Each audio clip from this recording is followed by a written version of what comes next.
दोस्तों नमस्कार, मैं आपका दोस्त Inder Singh Chauhan IAS academy channel में आपका हार्दिक स्वागत करता हूं। और दोस्तों हम बात कर रहे थे राजस्थान के भौतिक विभाजन की बात कर रहे थे। और तो उसके अंदर हमने कुछ परिचय पढ़ा था भौतिक विभाजन का, तो वो क्लास थोड़ी छोटी रही थी। अब आज हम बात करेंगे जो पश्चिमी रेतीला मैदान भाग है। जो राजस्थान है, राजस्थान को 4 भौतिक भागों में बांटा गया है। उसके अंदर हमने पश्चिमी रेतीले मैदान की बात करेंगे, उसके बाद में अरावली पर्वतमाला की बात करेंगे, और उसके बाद में पूर्वी मैदानी भाग है उसकी बात करेंगे, और उसके बाद में लास्ट जो अंतिम हमारी क्लास रहेगी भौतिक विभाजन में, वो दक्षिणी पूर्वी पठारी प्रदेश की बात करेंगे। तो दोस्तों आप ज़्यादा से ज़्यादा लाइक कीजिए और अपने दोस्तों के साथ शेयर कीजिए, और अपने चैनल को जो IAS एकेडमी चैनल है उसको सब्सक्राइब करने कीजिए। ठीक है दोस्तों, तो अब बात करते हैं हम राजस्थान के भौतिक विभाजन की बात करते हैं। तो भौतिक विभाजन के अंदर हमने जो पहले कुछ चर्चा की थी, और अब आज हम बात करेंगे जो राजस्थान है, राजस्थान को जो हम मान लेते हैं एक बार, राजस्थान है, राजस्थान को 4 भागों में बांटा गया है। ठीक है दोस्तों, उसके अंदर हम सबसे पहले जो है वो पश्चिमी रेतीला मैदान है, पश्चिमी रेतीला मैदान। ठीक है दोस्तों, उसके बाद में अरावली पर्वतमाला है, और उसके बाद में पूर्वी मैदानी भाग, पूर्वी मैदानी भाग, और उसके बाद में दक्षिणी पूर्वी पठार, पूर्वी पठार।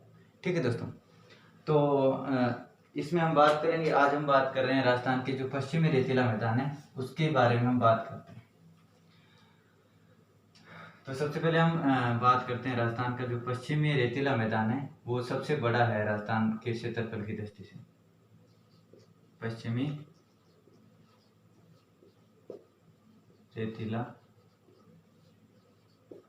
मैदान, ठीक है दोस्तों, ये जो भाग है ये भाग है तेतीस सागर का। किसका है? तेतीस सागर का भाग, यानी जो प्राचीन काल के अंदर विश्व के अंदर जो तेतीस सागर था, तेतीस सागर का ये भाग है। ठीक है दोस्तों, तेतीस सागर का ये भाग है। तो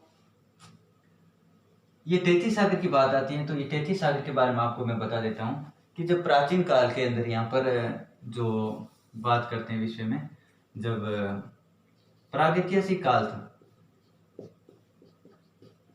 प्रागैतिहासिक काल के अंदर यहाँ पर दो काल, जो काल थे उसको योसीन काल या योसीन काल या प्लेस्टोसीन काल के नाम से जानते थे। और इस काल के अंदर विश्व में एक भूखंड था, विश्व में एक भूखंड था, और वो उस भूखंड को कहते थे पेंजिया। क्या कहते थे? पेंजिया। और ये पेंजिया था, इस पेंजिया के 2 भाग हो गए थे, इसके 2 टुकड़े हो गए थे। ठीक है दोस्तों, इस जो ऊपरी भाग था उसको कहते थे अंगारा लैंड। ठीक है, और ये जो भाग था उसको कहते थे गोंडवाना लैंड। और जो ये बीच का भाग था इसको कहते हैं तेतीस सागर। और ये जो हमारा पश्चिमी मरुस्थली भाग है ये तेतीस सागर का ही भाग है, और जो पूर्वी मैदानी भाग है वो भी तेतीस सागर का भाग है। तो अब हम बात करते हैं, तो ये पश्चिमी रेतीला मैदान भाग है, तो ये किसका अवशेष है? ये तेतीस सागर का अवशेष है। क्वेश्चन पूछ लिया जाता है कि जो राजस्थान का जो पश्चिमी रेतीला मैदानी भाग है वो किसका अवशेष है, तो ये है तेतीस सागर का अवशेष है। और तेतीस सागर को कहाँ से बना था ये मैंने आपको बता दिया। ठीक है दोस्तों, तो ये जो पश्चिमी रेतीला मैदान भाग है ये जो अफ्रीका का जो एक मरुस्थल है, अफ्रीका का मरुस्थल, ग्रेट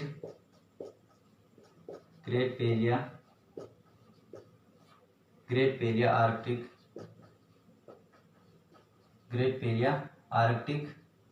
अफ्रीका मरुस्थल। ये जो ग्रेट पेरिया आर्कटिक अफ्रीका मरुस्थल है इसका पूर्वी भाग है, जो पूर्वी भाग है वो क्या है? पश्चिमी रेतीला मैदानी भाग है, पश्चिमी रेतीला मैदान। जो हमारा राजस्थान का जो पश्चिमी रेतीला मैदान भाग है वो ग्रेट बेल या आर्कटिक अफ्रीका मरुस्थल का भाग है। ठीक है दोस्तों, तो आप ये ध्यान रखना कि तैतीस सागर का अवशेष है और ये पेंजिया के दो भूखंड थे, उसके बीच में जो भाग था जो उसको कहते थे तैतीस सागर, और तैतीस सागर का ये हमारा पश्चिमी रेतीला मैदानी भाग है। ठीक है दोस्तों, अब हम बात करते हैं, देखो इसमें इसकी कुछ विशेषता के बारे में बात करते हैं कि इसकी क्या विशेषता है पश्चिमी रेतीला मैदान की। ये राजस्थान का जो भूभाग है, इस राजस्थान का जो पूरा क्षेत्रफल है, जो राजस्थान का क्षेत्रफल है, उस क्षेत्रफल का ये लगभग कितना है, लगभग 61% भूभाग पर फैला हुआ है पश्चिमी रेतीला मैदान। जैसे मान लो आपको मैं बता देता हूँ एक सीधा तरीका कि राजस्थान का ये मान लो राजस्थान है, इस राजस्थान का लगभग 61% भूभाग पर पश्चिमी रेतीला मैदान फैला हुआ है, पश्चिमी रेतीला मैदान फैला हुआ है। ठीक है दोस्तों, और इस भूभाग की दूसरी विशेषता की बात करते हैं तो ये जो राजस्थान की जो जनसंख्या है, टोटल जनसंख्या, उस जनसंख्या का यहाँ पर 40% निवास करता है। 40% जनसंख्या पश्चिमी रेतीला मैदानी भाग में निवास करती है, यानी यहाँ पर 40% जनसंख्या वो निवास करती है। और दूसरी इसकी आगे विशेषता की बात करते हैं तो यहाँ पर विश्व की सर्वाधिक जो मरुस्थल है, जो टोटल विश्व में मरुस्थल है, उस मरुस्थल में यहाँ सर्वाधिक आबादी पाई जाती है। यहाँ सर्वाधिक आबादी वाला मरुस्थल है, सर्वाधिक आबादी वाला मरुस्थल है। ठीक है, और यहाँ पर घनत्व सर्वाधिक है। ठीक है, और जैव विविधता वाला सर्वाधिक जैव विविधता वाला मरुस्थल है, ये सर्वाधिक जैव विविधता वाला मरुस्थल है। ठीक है दोस्तों, उसके बाद में हम बात करते हैं जैव विविधता के बाद में हम बात करते हैं तो ये जो है ये पश्चिमी रेतीला मैदान है, ये थार के मरुस्थल का भाग है, थार के मरुस्थल का, यानी जो विश्व में जो थार का मरुस्थल है उस मरुस्थल का भाग है। और ये जो मरुस्थल है थार का मरुस्थल, इस मरुस्थल का 58% भाग राजस्थान में फैला हुआ है। यानी जैसे मान लो ये राजस्थान है और ये पूरा थार का मरुस्थल है। ठीक है, ये ज्यादा हो गया, ये थार का मरुस्थल है, तो ये जो भाग है वो 58% राजस्थान में है, बाकी हरियाणा, इधर गुजरात में और पंजाब में फैला हुआ है थार का मरुस्थल, पाकिस्तान में। ठीक है दोस्तों, तो ये कुछ विशेषता है इनकी थार के पश्चिमी रेतीला मैदान की। ठीक है, और जो राजस्थान है, राजस्थान के इस जो पश्चिमी रेतीला मैदान है, इस पश्चिमी रेतीला मैदान के अंदर राजस्थान के 12 जिले आते हैं, 12 जिलों में फैला हुआ है। कितने जिलों में? 12 जिलों में फैला हुआ है।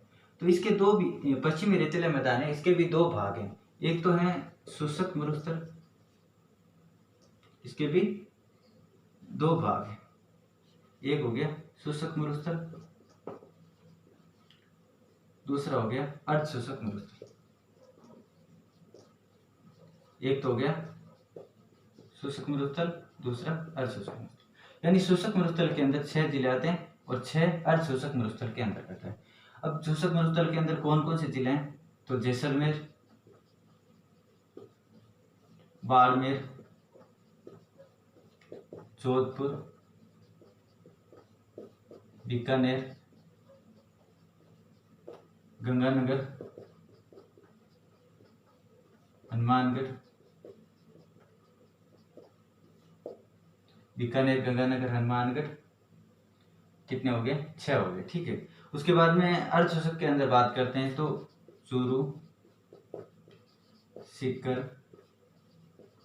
झुंझुनू, नागौर, जोधपुर, नागौर हो गया, जालोर, पाली, ये 6 जिले आते हैं अर्ध शुष्क के अंतर्गत आते हैं।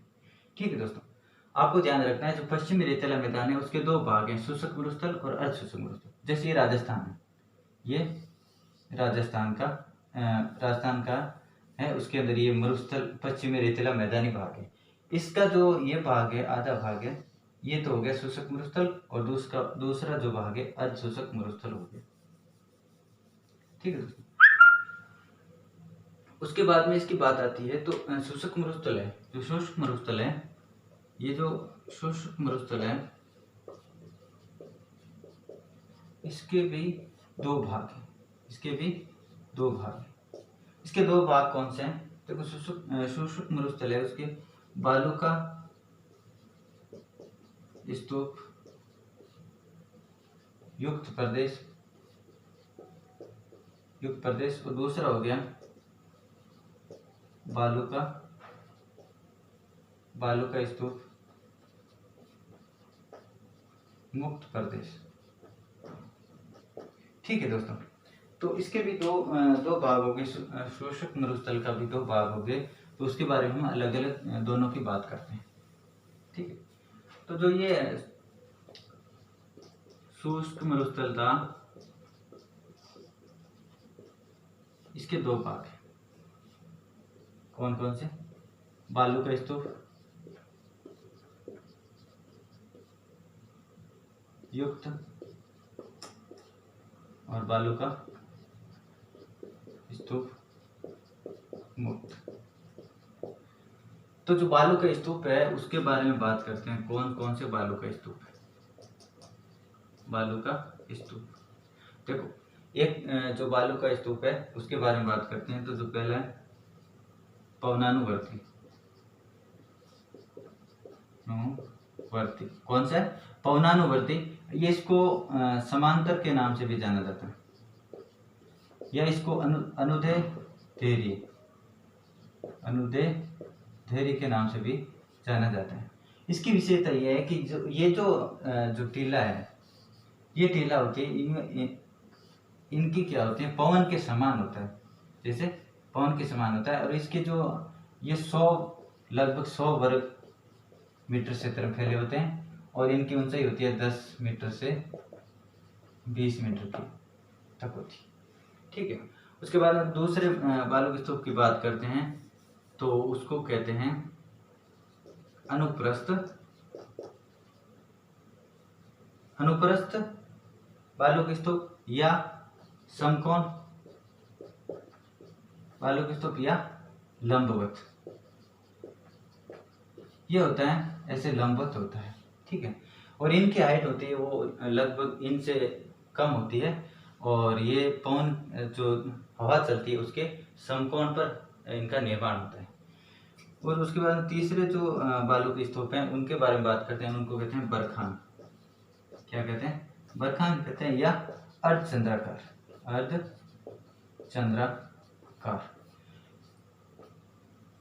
ठीक है दोस्तों, तो ये जो होते हैं ये शेखावाटी क्षेत्र में पाए जाते हैं।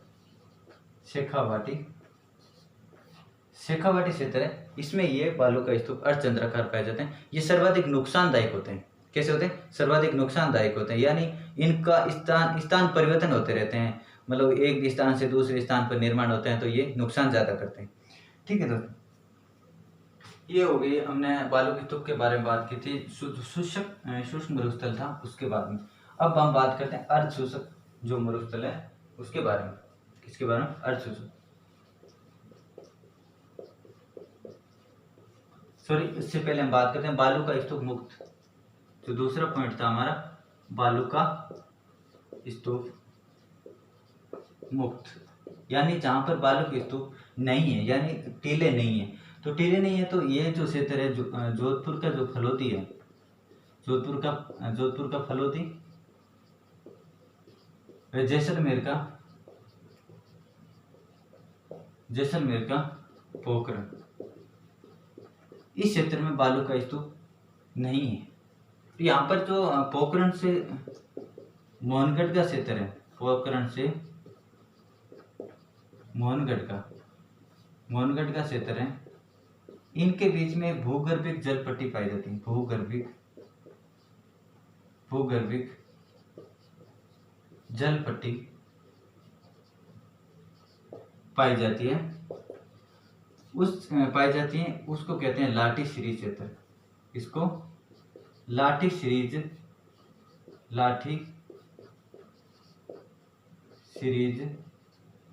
के नाम से जाना जाता है, ठीक है दोस्तों। जो यहाँ पर भूगर्भिक जल पट्टी है उसको लाठीश्री क्षेत्र के नाम से जाना जाता है। ठीक है, और यहाँ पर सेवन घास सर्वाधिक होती है, सेवन घास सर्वाधिक होती है, अधिक होती, अधिक होती सेवन घास। ठीक है, और ये यहाँ पर कुछ जो झीलों का निर्माण होता है जिसको रन, जो बालू का स्तूप मुक्त है, तो यहाँ पर क्या है, पथरीले क्षेत्र है, तो यहाँ पर कुछ झील का निर्माण रन कहते हैं या रन कहते हैं या उनको टाट कहते हैं, टाट। जो ये टीले हैं, यहाँ टीले बने हुए हैं ऐसे टीले। ठीक है, इन टीलों के बीच में यहाँ पर जब पानी इकट्ठा होता है, जब रेत उठ जाती है और पथरीले क्षेत्र निकल जाता है, तो यहाँ पर झीलों का निर्माण होता है, और झीलों का निर्माण होता है उनको कहते हैं रन या टाट कहते हैं। एक होती है पलाया झील, कौन सी, पलाया झील। ठीक है दोस्तों, तो पलाया झील का निर्माण ऐसे होता है, जो ये क्षेत्र है, पथरीला क्षेत्र है, यहाँ से अपर्दन की मर्दा अपर्दन होता है, यानी रेत हवा के साथ उठ जाती है और यहाँ पर पथरीला क्षेत्र निकल जाता है, तो और यहाँ पर झील का निर्माण होता है। इस झील को कहते हैं पलाया झील कहते हैं। कौन सी झील को क्या कहते हैं, पलाया झील कहते हैं। ठीक है दोस्तों, उसके बाद में बात हम करेंगे, बालू के स्तूप की बात कर ली हमने, शुष्क मरुस्थल की बात कर ली। अब हम बात करके अर्ध शुष्क मरुस्थल, जो ये राजस्थान में ये अर्ध जो पश्चिमी रेतीला मैदान का भाग है, अर्ध शुष्क मरुस्थल। दूसरा पॉइंट है हमारा अर्ध शुष्क मरुस्थल, अर्ध शुष्क मरुस्थल। दोस्तों इसकी भी कुछ अलग अलग क्षेत्र में अलग अलग विशेषता हैं। तो यहाँ पर क्या है कि राजस्थान का जो क्षेत्र है, यहाँ पर कुछ जो अर्ध शुष्क मरुस्थल है, इसका निर्माण कैसे होता है कि यहाँ पर थोड़ा तापमान कम होता है, तापमान थोड़ा कम होता है और वर्षा अधिक होती है, तो इस क्षेत्र को अर्ध शुष्क मरुस्थल कहते हैं। ठीक है, तो अर्ध शुष्क मरुस्थल की बात करते हैं तो इसके कुछ अलग अलग भागों में विभाजित किया जाता है। तो इसको 4 भागों में विभाजित किया गया, 4 भागों में। ठीक है दोस्तों, इसको 4 भागों में विभाजित किया गया है, जो ये अर्ध शुष्क मरुस्थल है। तो इसके जो 4 क्षेत्र हैं उसके बारे में बात करते हैं। जैसे ये बात हमने की थी, यहाँ पर जो राजस्थान का मैप है इसके बारे में बात की थी, तो यहाँ का जो ये जो पश्चिमी रेतीला मैदान है इसके बारे में, और यहाँ का जो आधा भाग है वो ये शुष्क मरुस्थल हो गया, और दूसरा ये अर्ध शुष्क मरुस्थल हो गया। तो इसकी हम बात करें, इसकी बात करते हैं तो ये जो क्षेत्र है ना, इसमें 4 भागों में विभाजित है। इसको जो पहला भाग है उसको घग्गर का प्रदेश, घग्गर प्रदेश, घग्गर प्रदेश, और उसके बाद जो दूसरा है उसको कहते हैं नागौर की उच्च भूमि, नागौर की उच्च भूमि, इसी पे ये कहते हैं शेखावटी क्षेत्र, आंतरिक, दूसरा भाग है आंतरिक अफवा क्षेत्र, या इसको कहते हैं शेखावटी, शेखावटी क्षेत्र कहते हैं, या इसको कहते हैं बागड़, बागड़ कहते हैं। ठीक है, और इसके बाद में जो तीसरा क्षेत्र है वो है नागौर उच्च भूमि, नागौर उच्च भूमि। उसके बाद में जो चौथा भाग है उसको कहते हैं लूनी बेसिन, लूनी, लूनी बेसिन। ठीक है दोस्तों, तो इसके बारे में हम अर्ध शुष्क मरुस्थल है उसके इसके बारे में हम बात करते हैं। जैसे घग्गर का क्षेत्र है, जो यहाँ पर जो घग्गर नदी बहती है, घग्गर नदी बहती है, जो घग्गर नदी का क्षेत्र है इसको घग्गर प्रदेश के नाम से जानते हैं, और ये अर्ध शुष्क क्षेत्र के अंतर्गत आता है। उसके बाद आंतरिक प्रवाह या आंतरिक अफवा तंत्र है, ये शेखावटी है। यहाँ पर जो हमारी कांतली नदी बहती है, कौन सी, कांतली नदी, जो आंतरिक अफवा के अंतर्गत आती है, और ये राजस्थान की आंतरिक अफवा तंत्र के अंदर सर्वाधिक लंबी नदी है राजस्थान की। ठीक है दोस्तों, उसके बाद नागौर की उच्च भूमि की बात करते हैं। तो यहाँ पर जो नागौर की उच्च भूमि है, यहाँ पर जो क्षेत्र है ये जो थोड़ा उठा हुआ जमीन है, यहाँ पर कुबड़ पट्टी पाई जाती है। ठीक है, उसके बाद लूनी नदी बेसिन की बात करते हैं। तो यहाँ पर जो लूनी नदी है इसका जो क्षेत्र है ये, इसका उद्गम होता है अजमेर से, अजमेर की जो नागपा पहाड़ियाँ हैं, नागपा पहाड़ियाँ, यहाँ से इसका उद्गम होता है, और यहाँ से ये आगे चलती हुई जो अजमेर, अजमेर के बाद में नागौर, नागौर के बाद में जोधपुर, और जोधपुर के बाद में पाली, पाली के बाद बाड़मेर, और बाड़मेर के बाद में जालोर। तो ये क्षेत्र है इसका, लूनी नदी का। इसी को लूनी बेसिन के नाम से जाना जाता है, जो अर्ध शुष्क क्षेत्र मरुस्थल का भाग है।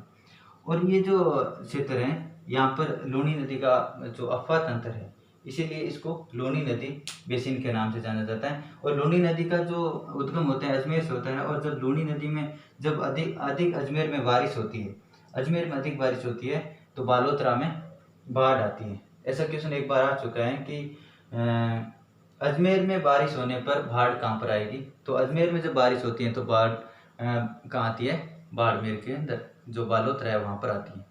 ठीक दोस्तों, हम भौतिक विभाजन की बात कर रहे थे, और भौतिक विभाजन के अभी हमने राजस्थान के पश्चिमी मरुस्थल की बात की थी। और दोस्तों आप अच्छे से समझना, और आगे अगर आपको कुछ इसमें दिक्कत आए तो आप मेरे से कमेंट बॉक्स में आप ज़रूर लिख के बताना। ठीक है दोस्तों, नमस्कार।